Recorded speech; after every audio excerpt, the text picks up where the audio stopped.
Que la paix, la grâce, la miséricorde, l'assistance, l'amour, la bénédiction et la protection du Dieu très haut soient les partages de tous les compatriotes célestes dans les noms puissants et glorieux de notre Seigneur Jésus-Christ.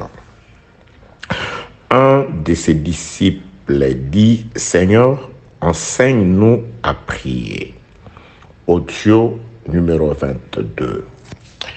Passons sans plus tarder à la lecture des Saintes Écritures. Je suis dans les livres de Luc, ces passages des Écritures que nous avons toujours utilisés comme texte de base dans cet enseignement depuis que Dieu nous a fait la grâce de pouvoir nous inspirer sur c'est sur quoi il est en train de nous parler depuis un temps.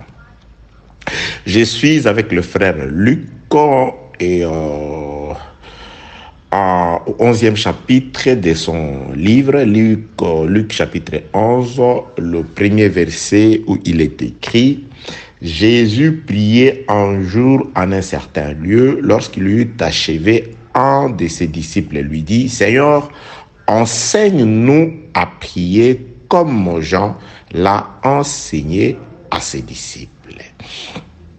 Nous sommes partis de là, très chers compatriotes célestes, pour nous faire comprendre que la prière est d'une importance capitale. Sinon, le disciple ne l'aurait pas demandé au Seigneur d'être enseigné sur ça. Sinon, Jésus-Christ ne l'aurait pas pratiqué durant tout son séjour sur la terre, étant dans le corps de la chair. La Bible déclare: il allait prier sur la montagne toute la nuit et le matin, il allait enseigner au temple ou partout il allait. Donc, c'est-à-dire, Jésus-Christ priait. Les Écritures rapportent: si c'est lui qui existait en forme de Dieu s'est adonné à cette activité qui est la prière, à combien plus forte raison il nous est donné, à nous les hommes qui aspirons être d'ailleurs ses disciples, c'est-à-dire ceux qui doivent marcher sur ses traces, négligerions-nous la prière. Donc, c'est-à-dire, qui néglige la prière n'est pas un disciple du Seigneur. Il ne marche pas sur les traces du Seigneur. C'est pourquoi le Saint-Esprit est allé nous convaincre que concernant la prière, il y a eu un impératif, un ordre, un commandement. Prier sans cesse. Ça, c'est un ordre. Ça, c'est un commandement. C'est l'impératif. Donc, c'est-à-dire, c'est un ordre que de pouvoir prier et sans cesse. Quel que soit que tu pries et que tu ne trouves pas encore la solution à ton problème, tu dois continuer de prier. J'ai toujours dit, le fait de ne pas encore trouver des solutions à ce qu'on demande à Dieu, c'est déjà une solution, parce que la solution dit qu'on doit prier sans cesse. Donc la parole dit qu'on doit prier sans cesse. C'est-à-dire, si vous continuez à prier sur un sujet et qu'aussitôt vous ne trouvez pas la réponse, c'est que Dieu vous répond déjà, parce qu'il dit prier sans cesse. Jésus-Christ, pour renforcer cela, il a donné cette illustration sur le juge inique, un juge méchant qui ne tenait compte de personne et qui n'en faisait qu'à sa volonté. Alors, devant une veuve qui était vraiment insistante, qui insistait à ce que ces juges puissent lui faire justice dans sa partie, après insistance, c'est alors que ces juges se vit dans l'obligation de pouvoir trancher ce procès en faveur de la veuve. Jésus-Christ est allé dans cette exhortation dans le premier sens pour pouvoir nous dire qu'on doit prier sans cesse, qu'on doit persévérer dans la prière. Il est parti par plusieurs chemins pour nous parler de comment nous devons être persévérants dans la prière. Il parle d'un homme qui a reçu la nuit de la visite chez lui, se rendant compte que son ami qui vend le pain, et il s'est présenté chez son ami, lequel s'était déjà couché, lui et ses enfants.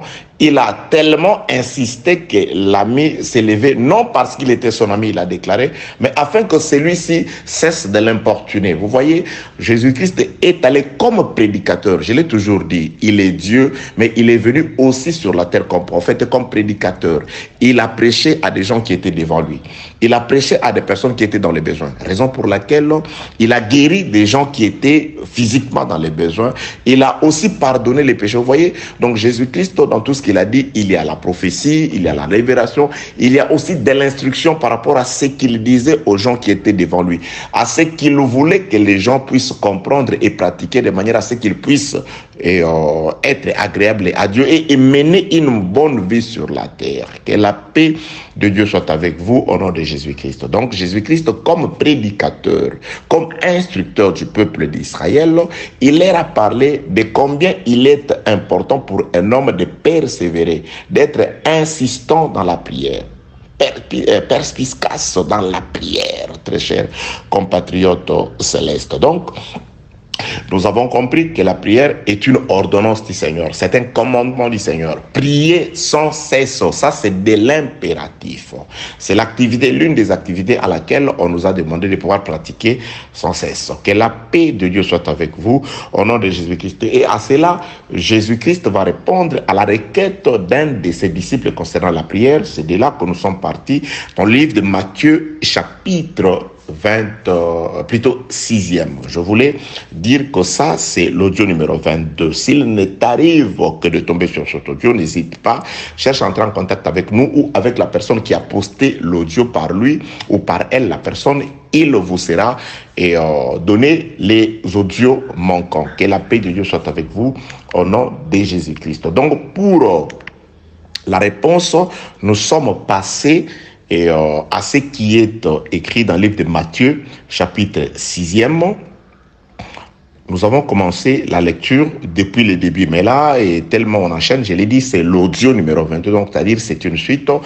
Et voilà, on est arrivé à Matthieu chapitre 6, le 9e verset, on commence au 9e verset.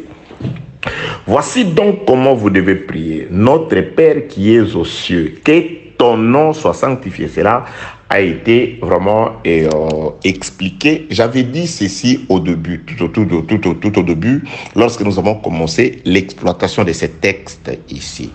Nous avons d'abord compris que Jésus-Christ, certes, il a enseigné à ses disciples suite à cette requête qui lui a été présentée, mais par la suite, on n'avait vu nulle part les apôtres qui ont écouté cette prière de Jésus-Christ la reproduire texte sur texte, c'est-à-dire au pied de la lettre ou mot à mot. Ils ont compris que Jésus-Christ leur parlait plutôt avant que l'Esprit qui les expliquerait toutes choses ne puisse arriver. Donc c'était une formule, c'était un enseignement qui cachait beaucoup de choses, entre autres, comment on peut s'approcher de Dieu. Donc la prière dite qu'on appelle communément la prière de notre Père, c'est une formule que le Seigneur a laissée, c'est un enseignement concernant la prière que Jésus-Christ a laissée à ses disciples. C'est pourquoi, dans la suite, nous avons vu le disciple prier, quoiqu'ils n'ont pas répété mot à mot les paroles dites dans la prière de notre Père, mais ils ont prié conformément à la façon qui leur a été présentée par Jésus-Christ, conformément à la façon dont l'Esprit du Seigneur les a enseignés sur ce que Jésus-Christ voulait dire à travers ce qu'il leur a présenté comme la prière de notre Père. Que la paix de Dieu soit avec vous au nom de Jésus-Christ. Nous avons compris que la prière, d'après le Seigneur, c'était une conversation entre un père et son enfant. Donc, c'est-à-dire, cette relation-là était d'une importance capitale. D'abord, il fallait être engendré de Dieu pour pouvoir prier et s'attendre à recevoir une réponse par rapport à sa prière. Et nous avons compris que le Père à qui on adresse la prière, c'est un Père céleste. Le Saint-Esprit nous a conduits pour manifester qu'il y a un Père céleste, il y a aussi des Pères terrestres, qu'il y a un Dieu des cieux, il y a aussi les dieux de ces mondes, les dieux de ces siècles. Le frère Paul les appelle ainsi. Le Dieu de ces siècles ont complètement aveuglé certaines personnes afin qu'ils ne voient pas la gloire de Dieu qui apparaît à travers l'évangile de Jésus-Christ. Que la paix de Dieu soit avec vous au nom de Jésus-Christ. Nous avons compris qu'il y a un roi du ciel, selon que la question a été posée par Pilate à Jésus-Christ. Es-tu roi? Il a répondu, certes, je suis un roi, mais mon roi royaume n'est pas de la terre. Et les Écritures montrent le roi de la terre. Il y a des rois de la terre. Il y a le prince de ce monde des ténèbres. Il y a le prince de Dieu, le prince de notre salut, le prince éternel qui est l'homme de notre Seigneur Jésus-Christ. Lui, c'est un roi du ciel. Et pour le moment, il y a les rois de la terre qui seront anéantis par le Seigneur des Seigneurs, le roi des rois, le roi du ciel, Jésus-Christ de Nazareth, afin qu'il puisse aussi régner sur la terre. Car Matthieu chapitre 18 confirme, Jésus-Christ confirme que tout pouvoir lui a été donné au ciel et sur la terre. Et pour le moment, Jésus-Christ ne règne qu'au ciel. Et nous sommes allés dans les Écritures pour présenter le ciel de Dieu comme étant les cœurs des croyants. Aujourd'hui, le cœur des croyants représente le ciel de Dieu, représente le royaume de Dieu sur la terre. Le frère Paul dit, nous sommes du monde, nous sommes dans le monde, mais nous ne sommes pas du monde. Le frère Paul accentue pour dire que nos vies sont cachées avec Jésus en Dieu, pas sur la terre, mais dans les lieux célestes. C'est-à-dire, quiconque accepte l'évangile de Jésus-Christ, quiconque se laisse écrire par les doigts de Dieu, le ministère de l'Esprit, la parole dans son cœur, celui-là fait l'exode. Il quitte la terre pour aller au ciel. Donc, nous n'attendons que la rédemption de ce corps afin que la chair puisse rejoindre notre âme qui a déjà été enlevée.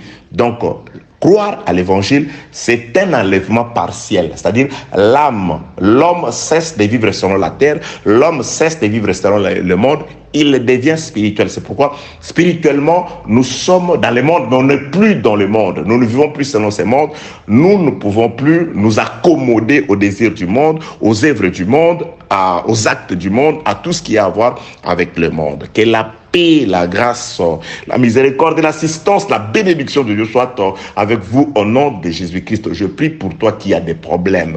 Que Jésus-Christ soit la solution à tes problèmes au nom de Jésus. Toi qui es malade, que le Seigneur qui avait guéri et qui a dit, selon qu'il est dit de Jésus-Christ, il est le même hier, aujourd'hui, éternellement. Que Jésus te guérisse, quelle que soit la maladie, au nom de Jésus, quelles que soient les raisons qui font que cette maladie puisse être en toi, que le Seigneur manifeste sa puissance par sa droite, au nom de Jésus sois guéri, au nom de Jésus sois restauré, au nom de Jésus relève-toi, au nom de Jésus-Christ reçois la paix. Car la paix est un gage que nous a laissé le Seigneur Jésus-Christ. Recevez ma paix, je vous accorde ma paix, je ne vous la donne pas comme donne le monde. Jésus-Christ a promis la paix par ses disciples, par ses apôtres. Le frère Paul a dit, ne vous inquiétez de rien, mais présentez vos problèmes à Dieu par des requêtes, par des prières et des actions de grâce. La paix de Dieu qui surpasse toute intelligence gardera vos cœurs en Jésus-Christ. La promesse de la paix est la nôtre. Que la paix de Dieu soit ton partage au nom de Jésus-Christ. Que la paix de Dieu puisse te trouver où tu es au nom de Jésus-Christ. Que la paix de Dieu puisse tranquilliser ton cœur, ta maison, tout ce que tu fais. Que la paix de Dieu accomplisse l'assistance dont tu as besoin de ta vie au nom de Jésus-Christ. Très chers compatriotes, nous sommes nés N'oubliez pas, dans l'explication, nous nous laissons expliquer par le Saint-Esprit en ce qui concerne la prière de notre Père. Donc, nous étions en train de dire que le Père à qui il est censé présenter ses requêtes est un Père céleste, est un Dieu des cieux et la terre. Il est le maître des cieux et la terre, mais il est céleste. Toutes ces explications ont été données, donc il nous sera difficile de pouvoir répéter tout ce qui a été dit pendant 21 audios. En tout cas, c'est pratiquement impossible. C'est pourquoi nous vous conseillons de pouvoir rechercher, s'il ne vous arrive que de tomber sur ces audios, les audios manquants. Donc, Matthieu chapitre 6, verset 9. Voici donc comment vous devez prier, notre Père qui es aux cieux, que ton nom soit sanctifié, que ton règne vienne. Donc, en ce qui concerne les règnes de Dieu, nous avons compris que les règnes dont il s'agit, c'est les règnes du Dieu des cieux. C'est pourquoi Jésus-Christ parlait, parlant du royaume des cieux, de son royaume, il disait, mon royaume, le royaume des cieux. Le royaume dont je vous ai demandé, je vous ai ordonné de demander la venue il ne vient pas de manière à frapper les regards. Donc là où sera les cadavres, les cadavres, c'est la présence du royaume, c'est là que s'assembleront les aigles. Donc il présente le royaume à travers un cadavre, parce qu'il répond à une question. Quand viendra le royaume de Dieu, le royaume dont tu as demandé à tes disciples de pouvoir invoquer? Il dit, c'est un royaume-là, malheureusement, il ne vient pas de manière à frapper les regards. Il dit, voici, il est au milieu de vous. Il parlait de lui. Mais il s'explique encore, il dit, là où sera les cadavres, là où sera l'enseignement, là où sera le corps qui sanctifie, le corps de Jésus qui nous a sanctifiés, c'est là que se regrouperont les aigles. Le royaume de Dieu est identifié par la présence du cadavre. Le cadavre, c'est le corps du Seigneur. Le cadavre qui a transformé le monde de joie à un royaume de deuil. Donc nous sommes censés aller dans ces maisons de deuil, là où il y a rassemblement des Égyptiens et des Israélites qui pleurent les corps de David, comme de Jacob. Que la paix de Dieu, la paix de Dieu soit avec vous dans le nom de notre Seigneur Jésus-Christ. Donc, Matthieu chapitre 6, le royaume, le règne de Dieu doit venir. C'est-à-dire, Dieu doit de nouveau régner. J'ai expliqué ces choses parce que le véritable royaume de Dieu sur la terre, c'était un homme appelé Adam. Parce que Dieu gouvernait la terre par Adam. Parce que Dieu habitait dans Adam. Selon qu'il est écrit, Dieu forma l'homme de la terre et il souffla à travers ses narines. Donc, Dieu par son souffle, selon que le Seigneur Jésus-Christ le dit et les autres apôtres, ne savez-vous pas que Dieu habite en vous par son esprit? Donc, par le souffle, Dieu est entré dans son véritable temple qui était dans l'ombre, l'homme d'Adam. Adam était le vase qui représentait Dieu. Adam était le vase à travers lequel Dieu manifestait son autorité sur la terre. C'est pourquoi Dieu avait prévenu Adam. Je resterai toujours en toi. Je régnerai toujours dans ce royaume appelé Adam, aussi longtemps que tu seras obéissant à ma parole, à la parole que je t'ai donnée. Le jour où tu désobéiras, moi, Dieu, la vie, je cesserai de régner en toi. Un autre que moi viendra régner. Dieu avait prévenu Adam que la désobéissance mettra fin à mon règne de la vie qui est en toi. Un autre, c'est-à-dire la mort, viendra. Parce que Dieu a dit, le jour où tu mangeras, tu désobéiras, tu mourras. Dieu présente une autre autorité. Il dit, tu vis maintenant, tu as la vie. Parce que je vis en toi à travers mon souffle. Quand tu obéis, c'est la vie. Tu n'auras besoin de rien parce que tu régneras. Tu seras là dans la paix, dans la tranquillité. Tu n'auras pas besoin de transpirer pour manger. Tu n'auras pas besoin de craindre les animaux parce qu'ils seront complètement à ton service. Mais le jour où tu désobéiras, ce sera le jour où un autre que moi, parce que Dieu lui présente la mort, tu mourras. La mort est là. Mais la mort n'aura pour porte, ou la porte ne sera ouverte à la mort d'entrer dans ton royaume que par la désobéissance. C'est pourquoi j'insiste, bien aimé dans les Seigneurs. Faites attention à la façon dont vous vous conduisez. J'étais en train de partager ici avec un bien-aimé serviteur de Dieu. Je lui dis, très chers compatriotes, vous pouvez être aussi intelligent, aussi prudent comme certaines personnes, c'est-à-dire vous vous cachez, vous péchez en cachette, vous vous cachez, vous avez cette facilité de pouvoir aller pécher loin des gens, de vous cacher, vous avez cette habileté de pouvoir faire du mal sans que les gens le sachent. J'ai dit à ces bien-aimés, ça c'est comme quelqu'un qui se cache des gens pour aller prendre du poison. Bien aimé, le poison, quand vous la preniez au milieu de tout le monde, un poison vraiment mortel, quand vous la preniez au milieu de tout le monde ou en cachette, il fera toujours ses effets.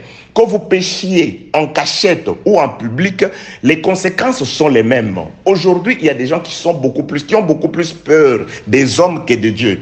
C'est-à-dire, il se cache des hommes, devant les hommes, quand on lui dit tu ne te conduis pas bien, il cherche des preuves, c'est-à-dire, il ne sait pas que Dieu voit. Comment tu peux être prédicateur de la justice du Dieu du ciel, mais tu n'es pas capable de te rendre compte que se cacher des hommes, c'est rien. L'homme qu'il faut craindre, ou celui qu'il faut craindre, c'est Dieu. Car aucun homme n'a donné des ordres, les commandements, la parole. Celui qu'il faut d'abord craindre, c'est Dieu. Quoiqu'à travers ses serviteurs, c'est les hommes qui sont plutôt sur la terre. Donc vous êtes là, en train de pouvoir pécher en cachette. Vous vous donnez le luxe de pouvoir toujours, comme pour vous, prêcher la parole, c'est un exercice d'honneur, de gloire. C'est une routine, c'est une habitude pour vous. Vous pouvez vous lever ou n'importe où, vous pouvez vous comporter de n'importe quelle manière. Vous avez les kilos de passer devant les gens et de parler au nom du Dieu saint du ciel. Frère, je ne sais pas pour certaines personnes, c'est Dieu qui a créé les cieux et la terre. C'est Dieu tout-puissant.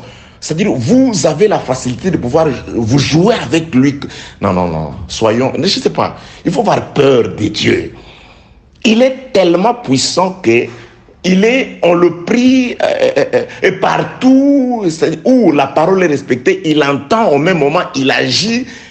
Non. Un être comme ça, vous allez vous jouer de lui. Vous allez vous cacher de lui. Vous allez mentir en son nom. Non.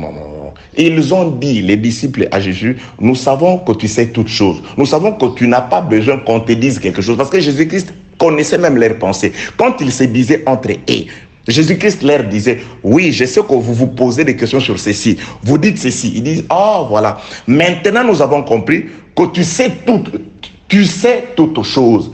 Tu n'as pas besoin qu'on te les dise pour que tu les saches. Bien aimé, Dieu sait toutes choses. Dieu est au courant de toutes choses. Dieu ne peut pas changer sa parole à cause de toi. On a toujours dit, ce n'est pas à Dieu de changer, d'adapter sa parole par rapport à ta vie. Mais c'est à toi, cher prédicateur, celui qui te dit, sœur, frère en Jésus, d'adapter ta vie par rapport à la parole de Dieu. La bénédiction est l'aboutissement d'un processus selon Dieu. Et vous devez respecter ce processus. Ce processus ne passe que par le respect de la parole, par le respect des normes. Que la paix de Dieu soit avec vous au nom de Jésus-Christ. Très chers compatriotes, j'étais en train de dire que Dieu régnait à travers Adam, dans le corps d'Adam. Et il a prévenu à Adam, tant que je règne en toi, tu seras le maître, tu vas dominer, tu vas gouverner. Mais le jour où tu laisseras la porte ouverte à travers la désobéissance, il y aura un échange. Le flambeau passera. Moi, Dieu, la vie, la paix, la tranquillité, l'autorité qui vit en toi, je passerai les flambeaux à un autre. Celui à qui je parle, je placerai les flambeaux, je passerai le flambeau, s'appelle la mort. Adam a été averti, comme tu l'es, toi qui entends ta parole, comme tu l'es, toi qui te déplaces pour aller à l'église, toi qui reçois ces messages. C'est pourquoi j'ai toujours dit, très chers compatriotes, ce message est pour toi. Ces audios sont pour toi. Ils sont aussi pour l'évangélisation des autres. Ne les retenez pas. Si vous trouvez que Dieu vous a parlé ou Dieu dit quelque chose à travers ces audios, partagez-les. Donnez-les aussi aux autres. Il leur sera important.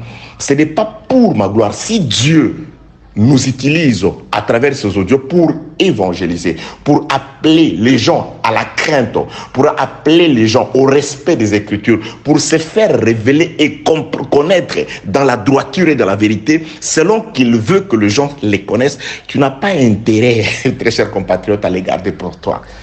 En le partageant, tu ne perds rien. Ça ne te dégrade pas. Bien au contraire. Celui qui garde le bleu, il n'est pas béni en tout cas. Si c'est le blé, quand tu les gardes, en tout cas, ce n'est pas une bonne chose. C'est-à-dire, donner aussi l'agneau. Il faut, on disait, hein, si la maison est petite, cherchez les voisins, allez chez les voisins. Il se passe que inutile de pouvoir, venez ici, il y a une viande consistante ici de l'agneau. Venez manger. Appelez les gens, partagez les audios. Que la paix de Dieu soit avec vous au nom de Jésus-Christ. Donc, Dieu disait qu'il allait passer les flambeaux à quelqu'un d'autre en cas de désobéissance. Adam était averti. Et Dieu lui a même présenté, voilà, celui à qui je passerai le flambeau s'appelle la mort. C'est-à-dire, le règne de Dieu sera remplacé par le règne de la mort. Ce qui t'arrive, oui, tu as ouvert la porte à la mort. Tu as ouvert la porte au diable. Le diable connaît les Écritures. Dès que tu ouvres la porte, là il se présente. Si Dieu veut intervenir, tu as dit, celui qui pêche m'appartient. Il est écrit que celui qui pêche est du diable. Aussi longtemps qu'il ne s'est pas encore repenti, aussi longtemps qu'il n'a pas encore reconnu ses erreurs, aussi longtemps qu'il n'a pas encore pris la décision de se relever, en tout cas, Dieu, il est à moi. Et moi, tu l'as déjà dit par Jésus, que je suis un destructeur. Moi, je ne viens que pour détruire. Je ne viens que pour ruiner. Là, c'est le diable. Il parle par rapport aux Écritures, parce qu'il connaît les Écritures. Donc, tu peux te complaire tout en vivant dans les deux ordres. Oui, tu te dis de Dieu. Tu te trompes toi-même par des raisonnements, par des arguments. Oui, par tes propres arguments, tu t'auto-consoles. Et une consolation médiocre, mauvaise, satanique, terrestre, inutile. La véritable consolation, c'est par la parole. Est-ce que ton comportement, quand tu lis réellement les Saintes Écritures, avec l'Esprit de Dieu, les Saintes Écritures te consolent par rapport à la vie que tu mènes là? C'est pas parce que tu l'amènes en cachette que non, les conséquences ne se manifesteront. Non, je disais que le poison, que tu le prennes en cachette ou aux yeux issus de tout le monde, les effets sont les mêmes. Les effets sont les mêmes. Quand tu pêches en cachette ou aux yeux de tout le monde, les effets sont les mêmes. Que la paix de Dieu soit avec vous. D'ailleurs, pécher en cachette, il y a encore un autre péché qui s'ajoute. Tu es un hypocrite. Tu es aussi un idolâtre parce que tu as plus peur des hommes que de Dieu. Tu respectes plus les hommes que Dieu. C'est-à-dire, quand les hommes ne sont pas là, tu peux pécher. C'est-à-dire, tu t'en fous de Dieu. Tu oublies que Dieu te voit. Dieu sait toutes choses. Tu as plus peur des hommes parce que tu veux le respect des hommes. Tu veux la considération des hommes. Tu n'as pas besoin de la considération de Dieu, à qui appartient l'élévation, la gloire et toute la bénédiction. C'est pourquoi tiens plus compte de Dieu. Qui craint Dieu respectera aussi les hommes. Mais il y a des gens qui ne respectent, ils ne respectent même pas les hommes. Ils veulent juste garder un certain statut aux yeux des hommes. Qu'on dise que lui, c'est un pasteur, c'est un prédicateur, il mérite les offrandes, il mérite nanani, nanana, il mérite d'être devant. Mais Dieu te voit-il toujours méritant toutes ces choses-là? Que la paix de Dieu soit avec vous au nom de Jésus-Christ. Élie, le sacrificateur, l'a dit à ses enfants. Si tu as un problème, un différend, une querelle avec un homme, Dieu peut intervenir en ta faveur. Mais quand tu as des problèmes, des comptes à rendre à Dieu, qui va intervenir pour toi? Qui va intervenir? Ton oncle, ton pasteur, moi, je vais te demander d'aller arranger avec Dieu. Moi, qui suis-je? Pour intervenir, pour me mettre un seul médiateur entre Dieu et les hommes. Jésus-Christ, homme, pas blanchard. Que la paix de Dieu soit avec vous au nom de Jésus-Christ. Donc, voilà, il lui a dit, le flambeau passera, la désobéissance fera passer le flambeau à la mort. C'est-à-dire, la mort, ces jours-là, ce sera, la mort va régner. Et voilà, quand c'est arrivé, donc, le règne de la mort a pris place par la désobéissance d'Adam. C'est pourquoi Jésus-Christ, quand il vient, il doit s'adresser à Adam et dire à Adam, tu dois redemander ou tu dois demander le règne du Dieu des cieux que tu as perdu par ta désobéissance quand tu étais de l'autre côté au jardin. Jésus-Christ leur dira, demandez que ton règne vienne. Il y a quelque chose. Isaïe chapitre 9 me dit quelque chose. Hein? Laissez-moi trouver les versets pour nous. Je rentre en ce qui concerne les règnes. Pourquoi les règnes de Dieu doit-il venir? Hein? Laissez-moi trouver ces versets. C'est Isaïe chapitre 9e. C'est Isaïe chapitre 9. Je vais trouver ce verset. Isaïe chapitre 9, oui, il est là. Maintenant, je trouve le verset. Isaïe 9, le verset premier, le verset 1. Mais les ténèbres ne régneront pas toujours sur la terre. Vous comprenez? C'est-à-dire, quand Dieu a créé l'homme, ce n'était pas les ténèbres qui régnaient, parce que c'était Dieu qui régnait en Adam à travers le souffle. Dieu habite jusqu'à ce jour en nous, qui avons reçu Christ par son esprit. Et Dieu habitait en Adam, régnait sur la terre à travers Adam. Parce que Dieu règne par l'homme. Si tu as Dieu, si tu crains Dieu, si tu marches selon la parole de Dieu, Dieu régnera. Je l'ai toujours dit, Dieu doit régner. Jésus-Christ a dit, ce que je vous ai dit dans l'ombre, en cachette dans la maison, montez sur le toit et criez à haute voix. Bien aimé, je le répète et je persiste. Nous sommes la preuve de la victoire de la vie sur la mort à Golgotha. Nous sommes la preuve de la victoire de l'esprit sur la chair à Golgotha. Nous sommes la preuve et le témoin de la victoire de la lumière sur les ténèbres par la mort de Jésus. Nous en sommes la preuve. Parce que le monde ne connaît pas, ne sait pas ce qui s'était passé. Dieu nous a révélé qu'à la croix, Jésus a combattu, il a anéanti les principautés, les princes de ce monde des ténèbres. Nous en sommes les témoins et nous ne témoignons pas seulement verbalement, mais nous devons par notre manière d'être témoigner, attester que Jésus a vaincu, que Dieu a remporté une victoire sur les diables, que la lumière a remporté la victoire sur les ténèbres, que le bien a remporté la victoire sur le mal, que la gloire de Dieu, le règne de la lumière a remporté la victoire sur la gloire du prince. Donc, très chers compatriotes, il se passe que c'est audio ici. Et je crois que le téléphone est assez saturé, donc on est dans l'obligation de pouvoir nous faire 2 audios. Et nous sommes toujours dans un de ses disciples dit Seigneur, enseigne-nous à prier. Audio numéro 22, c'est la partie 2. Donc voilà, donc on va regarder cette histoire. Le téléphone est assez saturé. Et voilà. Donc, très chers compatriotes, je parlais du règne de Dieu, que ton règne vienne. J'avais dit, on va avancer, mais on rentrera toujours parce qu'il y a beaucoup de choses sur le règne de Dieu qui doit arriver. J'en avais dit assez, mais nous continuons toujours à parler sur cette prière de notre Père. Et là, c'est le règne de Dieu qui doit arriver.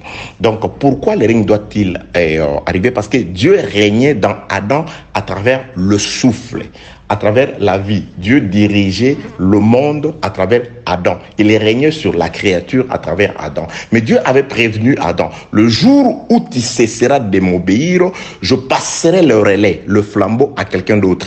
C'est-à-dire la mort, tu mourras. C'est-à-dire que tu seras sous le pouvoir de la mort. Adam ayant péché, c'était le règne de la mort, le règne des ténèbres à travers la mort qui dirigeait. La mort dominait. La mort est un homme. Si la vie est un homme, la mort est un homme. Le séjour de la mort, c'est le diable. La vie, je suis la vie, c'est Jésus. Jésus, comme vie, a combattu la mort à la croix. Il l'a vaincu. Donc la mort a été spirituellement vaincue. C'est pourquoi celui qui croit en Jésus, il passe de la mort à la vie éternelle. Donc, le règne de la mort a pris place depuis la désobéissance d'Adam. Alors, Jésus-Christ, Ésaïe va prophétiser quelque chose que Jésus-Christ doit dire, doit annoncer, s'accomplir quand il est arrivé. Ésaïe prophétise, Ésaïe chapitre 9, le verset 1er. Mais les ténèbres ne régneront pas toujours sur la terre. Vous entendez? Les ténèbres ne régneront pas toujours sur la terre. C'est-à-dire Dieu déjà dans l'Ancienne Alliance, il prévoyait la fin de règne des ténèbres. C'est pourquoi Jésus-Christ, quand il vient, il dit à ses disciples, demandez que ton règne vienne. C'est-à-dire, il y avait un autre règne. C'était le règne de ténèbres. Et le règne de Dieu doit venir. Jésus-Christ insiste sur ce règne. Et ce règne, Jésus-Christ dit, il ne vient pas de manière à frapper les regards. Il vient, il est au milieu de vous, mais vous ne le voyez pas. Il l'explique d'une autre manière. Il dit, là où sera les cadavres, c'est là où s'assembleront les aigles. Là où sera les cadavres, c'est ça le royaume de Dieu sur la terre. C'est pourquoi j'ai toujours dit, la présence du véritable cadavre, de l'enseignement. Bien aimé, c'est l'autel qui sanctifie l'offrande. Les églises, que vous soyez, celui qui vous sanctifie, c'est un autel. Et un autel bâti selon la parole de Dieu. Un autel réalisé selon la parole de Dieu. Élie a eu l'avantage sur le prophète de Baal parce que lui, il vient restaurer l'autel. Il vient bâtir l'autel d'après la parole. Il prit le pierre d'après la parole. Il fait l'autel d'après la parole. Et quand il va placer l'offrande dessus, le feu ne peut que descendre pour confirmer ce qui a été réalisé sur la terre. Que la paix de Dieu soit avec vous. Donc voilà, Jésus-Christ, quand il demande aux disciples de pouvoir dire que ton règne vienne, c'est parce que le Seigneur comprend qu'il y a le règne des ténèbres qui doit cesser à un moment. Ésaïe chapitre 9, le verset 1er. Mais les ténèbres ne régneront pas toujours sur la terre où il y a maintenant des angoisses. Donc, la désobéissance d'Adam a fait passer le relais du royaume de la lumière au royaume des ténèbres. Et les conséquences sont les angoisses sur la terre. Si les angoisses existent sur la terre, c'est parce qu'il y a eu quelqu'un qui a désobéi. Et par sa désobéissance, étant prévenu, il n'a vécu que les conséquences de ses actes. C'est pourquoi nous vivons tous les conséquences de nos actes, surtout si nous avons déjà été prévenus. Si nous sommes prévenus, si cet évangile est un avertissement, si cet évangile est une façon pour Dieu de vous dire, changez de comportement, changez de voie, faites demi-tour par rapport à là où vous alliez. C'est un chemin contraire à la parole de Dieu. Prenez la voie de la justice, prenez la voie de la conscience. Que Dieu, par votre conscience, manifeste sa justice dans le monde. Que la paix de Dieu soit avec vous, au nom de Jésus-Christ. Donc, et voilà, Ésaïe chapitre 9, le verset 1er. Mais les ténèbres ne régneront pas toujours sur la terre, où il y a maintenant des angoisses. Si les temps passés ont couvert d'opprobre les pays des Zabulon et les pays des Nephtali, les temps à venir couvriront de gloire la contrée voisine de la mer, au-delà des Jourdains et les territoires des gentils. Donc c'était une promesse par rapport à la lumière qui devait venir afin de pouvoir remplacer la paix à la place des angoisses, à la place de l'opprobre qu'il y avait sur la terre. Que la paix de Dieu soit avec vous, au nom de Jésus-Christ. Donc nous rentrons plutôt dans Matthieu chapitre 6e. Matthieu chapitre 6, le verset 9. Voici donc comment vous devez prier. Notre Père qui es aux cieux, que ton nom soit sanctifié, que ton règne vienne, que ta volonté soit faite sur la terre comme au ciel. Donc nous sommes arrivés depuis le Dieu passé à parler sur la volonté de Dieu qui doit être faite sur la terre. Premièrement, et quand vous lisez la version d'Darby, Darby dit la même chose. Nous allons lire dans une autre verset qui ne contredit pas, mais qui donne une explication à des termes aussi différents. Moi, j'ai toujours dit, pour moi, Blanchard, il n'y a pas de meilleure version. Parfois, je m'attache à certaines versions parce que je trouve que le français, il est un peu simple et compréhensif. Ça ne dit pas que c'est meilleur, donc je n'ai pas de meilleure version. C'est pourquoi dans ma lecture, dans mon iPad que j'utilise, j'ai essayé de télécharger plusieurs versions. Donc, il y en a, donc ça veut dire, afin parfois dans ma lecture, de faire des lectures comparées. Pas pour trouver, rechercher la meilleure version, comme certaines personnes sont devenues esclaves des versions. Dieu, la meilleure version, c'est... Non. Donc, c'est-à-dire, moi, je cherche des versions et je te conseille d'en faire aussi si les moyens... C'est-à-dire, si tu as déjà l'Android, si tu peux m'écouter, c'est que tu as un téléphone Android. Donc, tu peux télécharger, comme tu as téléchargé Facebook, et ce n'est pas mauvais, WhatsApp, WeChat, tu peux aussi télécharger plusieurs versions de la Bible, 2, 3, 4 versions, ça peut t'aider dans la lecture, comparer, de pouvoir avoir une idée sur, voilà, exact, un peu, quoique le Saint-Esprit vient donner vraiment l'exactitude de la pensée. Mais l'homme doit aussi bien maîtriser la lettre. La pensée de la lettre est importante. Parce qu'il y a des personnes, quand tu ne maîtrises pas déjà la pensée de la lettre, toute l'explication, elle est tordue. Obligatoirement, elle sera tordue, erronée. Matthieu chapitre 6e, le verset 10. Que ton règne, ça c'est la version d'Arby, que ton règne vienne, que ta volonté soit faite comme dans les ciels, aussi sur la terre. Que ta volonté soit faite comme dans les ciels, aussi sur la terre.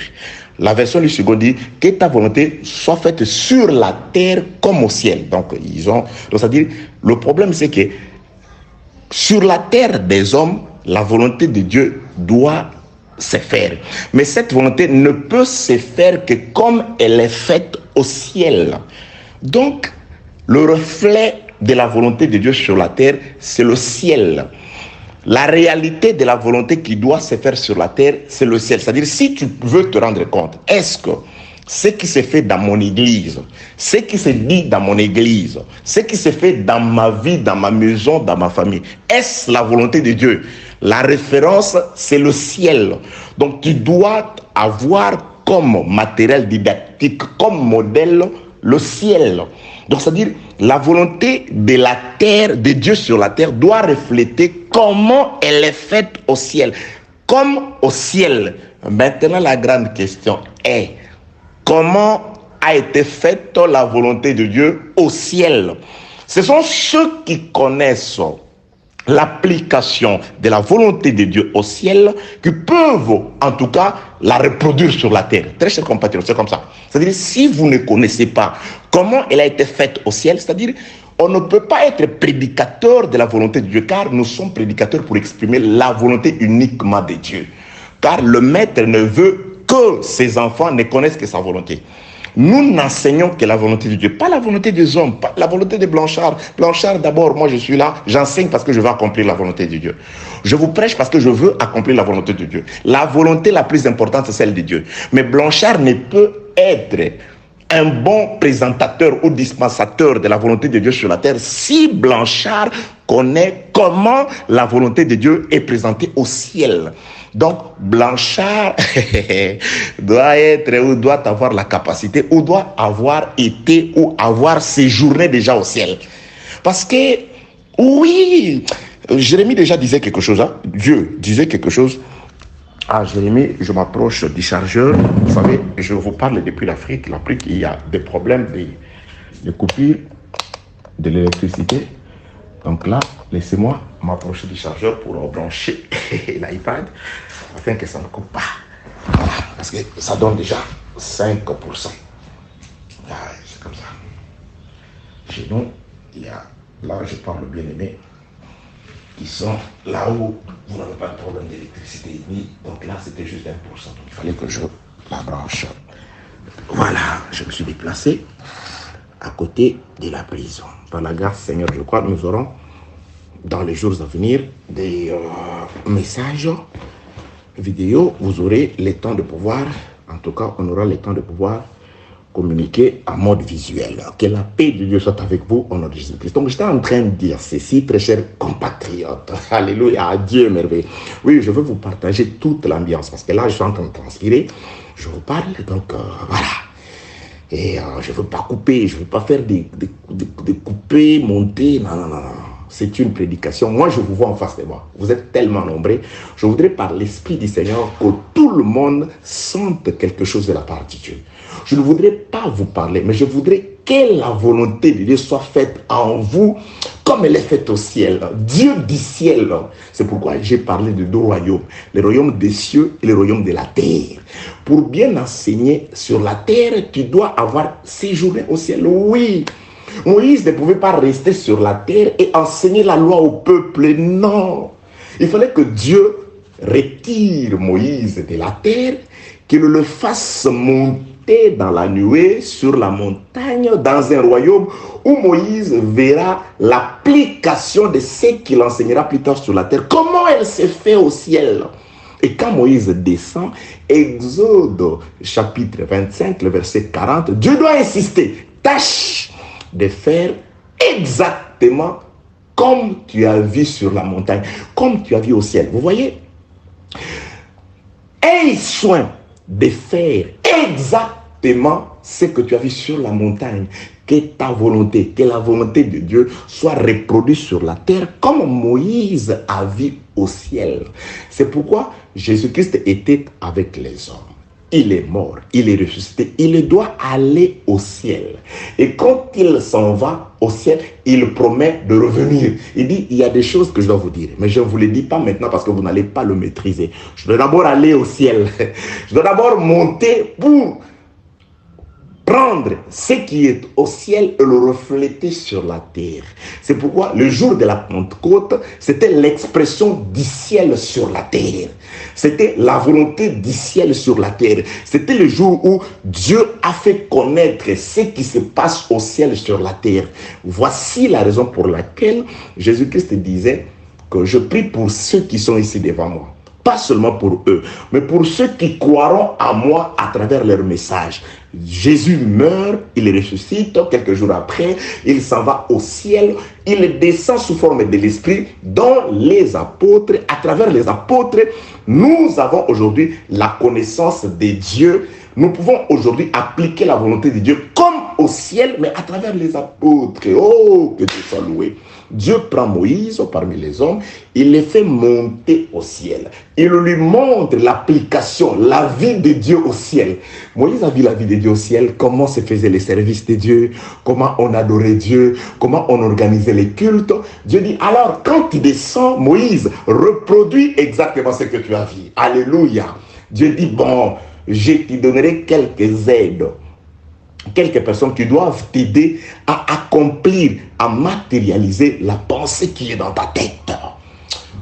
Je disais, Jérémie avait déjà vu ça. Je suis dans le livre de Jérémie, chapitre 23e. Laissez-nous. Allez, nous allons retourner dans Matthieu toujours, ne vous en faites pas. Je suis dans le livre de Jérémie et chapitre 23e. Cherchons les versets ensemble. Et je commence la lecture au 20e verset. Jérémie chapitre 23, le verset 20. Je m'excuse. La colère de l'Éternel ne se calmera pas jusqu'à ce qu'il ait accompli et exécuté les desseins de son cœur. Vous les comprendrez dans la suite des temps. Là, je garde. Parce que dans la volonté de Dieu, il y a beaucoup de choses. La volonté de Dieu, c'est aussi la punition de méchants. Ce n'est pas seulement de l'assistance pour les justes, non. À Dieu la vengeance, à Dieu la rétribution. Il y a un salaire des justes pour ceux qui se seront bien comportés. Et il y a un jugement, une condamnation pour les méchants. C'est-à-dire la volonté de Dieu se fera de cette façon-là. Parce qu'au ciel aussi, il y a eu des jugements qui s'étaient faits là-bas. Ok. Je suis dans le livre de Jérémie, chapitre 23e. Je commence la lecture au 20e verset. Je recommence la lecture. La colère de l'Éternel ne se calmera pas jusqu'à ce qu'il ait accompli, exécuté les desseins de son cœur. Vous les comprendrez dans la suite du temps, hein, très chers compatriotes, les concitoyens célestes, vous allez comprendre cela. Je n'ai point envoyé ces prédicateurs, ces prophètes. Il y a certaines personnes qui prêchent jusqu'à ce jour. Dieu ne les a pas envoyés. Vous allez comprendre comment. C'est pourquoi j'avais dit, il est très important de pouvoir maîtriser cette prière que nous appelons communément la prière de notre Père. Que ta volonté soit faite sur la terre comme au ciel. Si Dieu permet à ce que, par l'Esprit, qu'il nous dise exactement ce qu'il a caché par cette expression-là, bien aimé, vous allez comprendre beaucoup de choses et vous allez vous rendre compte qu'il y a beaucoup trop d'usurpateurs, il y a beaucoup trop de diseurs, de bonaventureux, il y a beaucoup trop je ne sais pas, de charlatans qui n'ont été envoyés ni de loin ni de près parce qu'ils n'ont jamais été au ciel. C'est pourquoi quand ils parlent des choses de la terre. Ils ne peuvent pas faire reproduire la volonté du ciel sur la terre. Vous savez, je suis présentement à Kinshasa. Je peux me retrouver en face de certaines personnes qui ont été avec moi en Chine.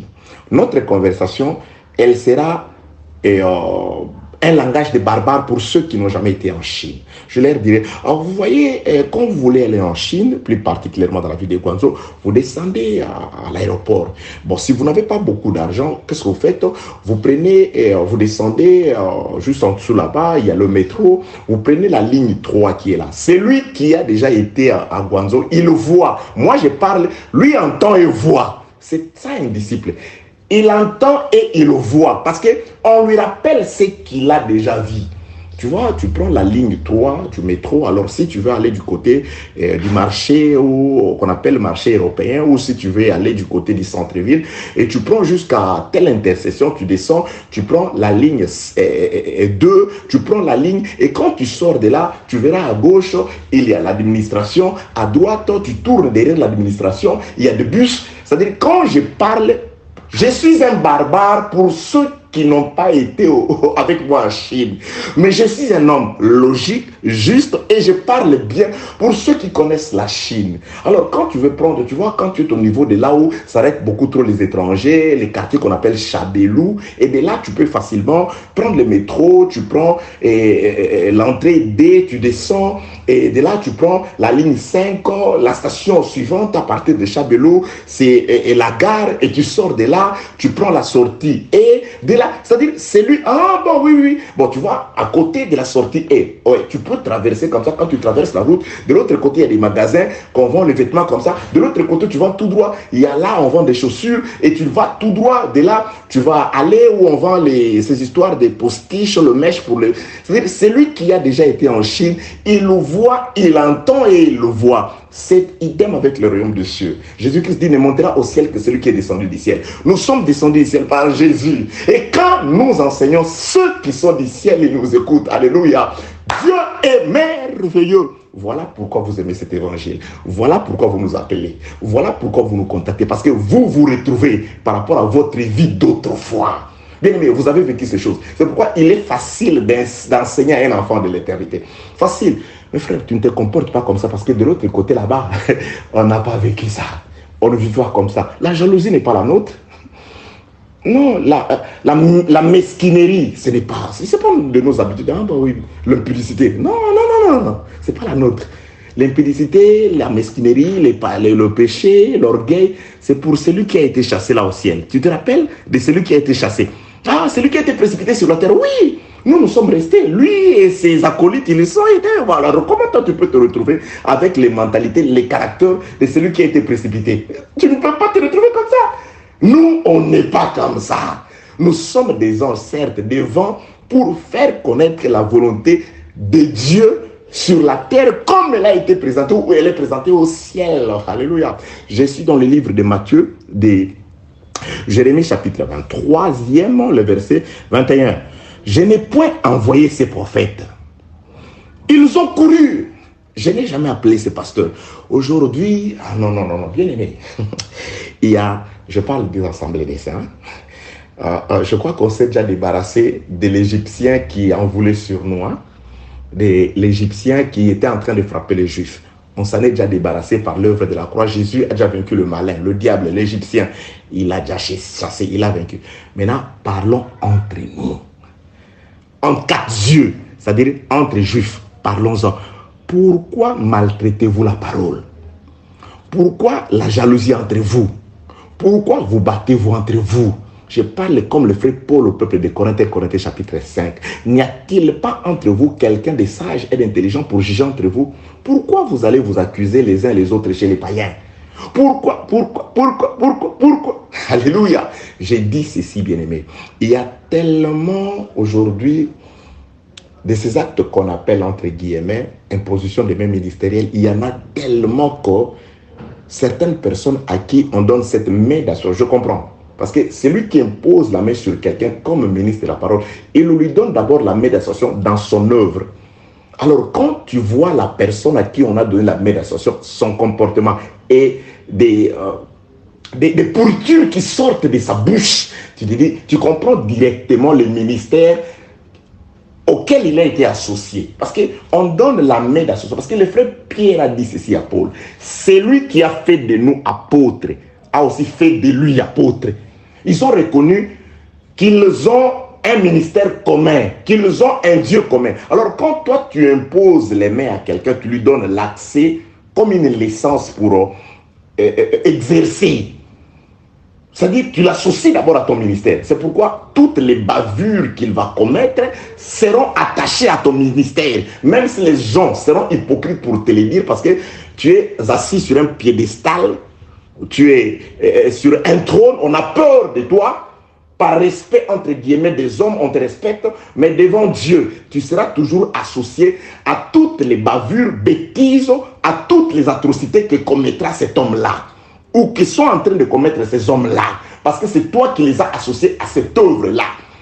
Tu paieras, oui, tu partageras le poids des bêtises de ces messieurs-là.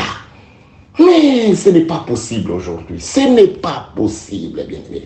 Même dans le monde, on n'accorde pas la licence à un homme de pouvoir opérer comme médecin à n'importe qui, même le pays où il y a la corruption. Je vois certains pays, je ne cite pas les noms, mais je trouve quand même, non, avant de devenir docteur, médecin, c'est-à-dire qu'il faut passer par beaucoup de stades. Vous faites d'abord, vous finissez le graduat, vous finissez la licence, vous avez encore 2 ans, vous avez de l'expérience, parce que c'est la vie de l'homme, c'est de la vie de l'homme qu'il s'agit. Mais aujourd'hui, c'est de l'âme qu'il s'agit. Vous donnez la main d'association à des hommes. Quand je dis l'homme, c'est-à-dire l'homme, hein, il est un homme. Il a tout ce qui est de l'homme, c'est-à-dire un homme normal, un homme lambda, qui n'a ni peur de Dieu, ni connaissance, ni conscience. Il n'a rien.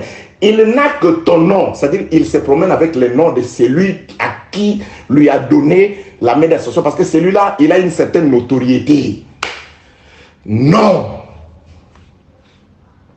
Vous introduisez dans les champs des hommes qui n'ont ni l'eau, ni appel, ni rien.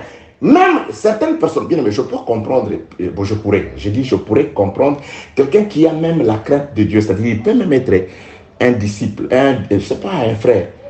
Mais il y a même des païens. Un homme qui n'a ni conscience de la parole de Dieu, de la crainte de Dieu, qui n'a pas Dieu dans son cœur. On fait de lui docteur, apôtre, pasteur, et je ne sais pas, évangéliste. C'est grave, il n'y a rien de grave que ça. Vous êtes pire que ces médecins qui sont en train de pouvoir, dans certains pays, soigner dans des endroits comme ça, qui tuent des gens. Vous êtes des assassins, vous qui accordez de telles médiations. Vous êtes des... Oui, vous tuez à travers ces hommes-là. Vous participez à leur bavure, vous en payerez les prix. Parce que c'est à cause de vous que ces gens-là tueront des multitudes, la multitude. Je suis dans que ta volonté soit faite sur la terre comme au ciel. C'est-à-dire, quelqu'un ne peut pas se prévaloir d'être celui qui vient faire exécuter la volonté de Dieu sur la terre s'il ne connaît pas comment elle s'est exécutée ou elle s'exécute au ciel. Raison pour laquelle Dieu doit prendre Moïse, il le fait monter au ciel à travers l'ombre, à travers la montagne, l'introduit dans la nuée, il lui fait voir les cultes, comment ça s'est fait au ciel.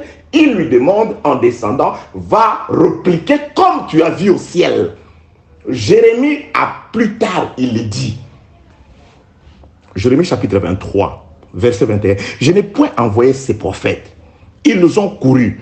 Oui, Dieu ne les a pas envoyés. Dieu ne le voit pas comme ministre. C'est toi, l'homme, qui a fait d'eux de ministres. Tu paieras les prix, les pots cassés, des aventures, des bavures, des erreurs, des atrocités de ces hommes-là. Tu en paieras.